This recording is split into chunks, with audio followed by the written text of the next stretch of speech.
వర్యులు వారి ఇంకా బట్టి గారు శ్రీనివాసరెడ్డి గారు వారి సహకారంతో ముఖ్యమంత్రి గారిని కోరాం, మాకు కార్పొరేషన్ ఏర్పాటు చేయండి జంట నగరాలని చెప్పి.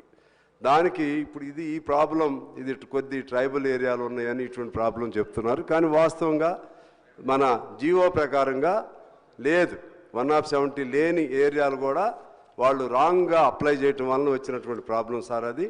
అందువలన మీ దృష్టికి తీసుకొస్తున్నాను.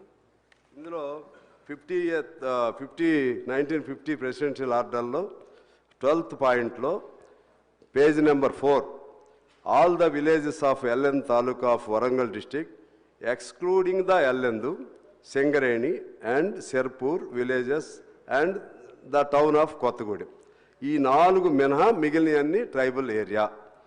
3rd point, all the villages of Paloncha taluka of Warangal district excluding Palvancha, Burgampad, Asrapet, Dammapet, Kukunoor and Nelipaka village and Sansthana Palvanch, ఇవి తప్పితే మిగిలిన అన్ని. అంటే ఇవన్నీ ఇప్పటివరకు ఎట్లా చూస్తున్నారంటే సార్, జీవోలోనేమో లేదని వచ్చింది, 50th ప్రెసిడెన్షియల్